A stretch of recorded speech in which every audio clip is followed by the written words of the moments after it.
Magandang araw sa lahat, welcome po ulit dito sa ating channel ang Biyahe y Komida. Maraming salamat sa lahat ng nag-subscribe indeed. Punta tayo sa ating topic, March 28, 2026. Angelica Panganiban, Bea Alonzo at ilang celebs, nag-react sa reunion ni Heart at John Prats. Sumali si Angelica Panganiban sa ilang mga kilalang tao na nag-react sa reunion post ni Heart Evangelista at John Prats, na kamakailan lamang ay nakakuha ng atensyon sa social media.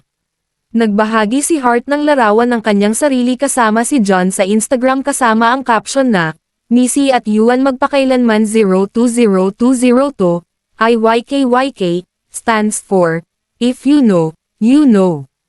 Ang post ay tumutukoy sa kanilang kilalang mga karakter mula sa unang bahagi ng 2000s, na agad na nakilala ng mga matagal ng tagahanga. The actress also tagged Angelica and Camille Prats, asking, saan na kayo? This prompted responses not only from those mentioned but also from other personalities who saw the post. Nakireact si Angelica sa mga komento, ipinapakita ang kanyang kasiyahan sa muling pagkikita ni Heart at John. Ang kanyang tugon ay nagdagdag sa lumalaking usap-usapan, habang ikinagalak ng mga tagahanga na makita muli ang mga miyembro ng kanilang dating grupo na nagkakausap. Samantala, ibinahagi rin ni Bea Alonzo ang kanyang reaksyon, kasabay ng maraming netizens na nagpahayag ng nostalgia. Ang post ng muling pagtitipon ay nagsilbing paalala ng panahon kung kailan madalas na nagtutulungan ang mga bituin sa mga programa at pelikula para sa kabataan. Sa paglipas ng mga taon, ang mga celebrity na sangkot ay naglakbay sa iba't ibang landas sa kanilang mga karera.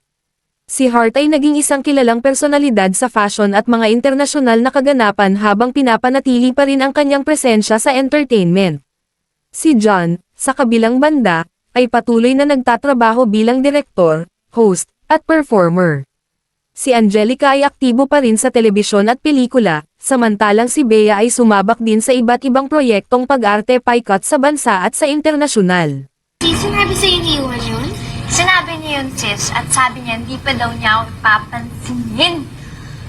Eh di na-hurt ka na naman sa sinabi niya. Alam mo kasi, Missy, alam ko na umaasa ka pa na gusto mo na ituloy ni Yuan yung panliligaw na sa'yo, no? Sis, okay ka lang? Hindi kaya sobra ka naman? Sobra ka naman? Missy, aminin mo na crush mo talaga si Yuan. Kaya nga, siya lang yung binigyan mo ng 7 kanina. Ano mo to? 7. E-follow ang Instagram ni Heart Evangelista, i-click ang mga link sa description box. At yan ang ating latest showbiz chika update for today. Huwag kalimutan mag-subscribe, i-click ang notification bell for more showbiz chika updates at suportahan po ang ating Facebook page. Maraming salamat sa lahat ng nag-subscribe indeed, magandang buhay sa lahat, adios!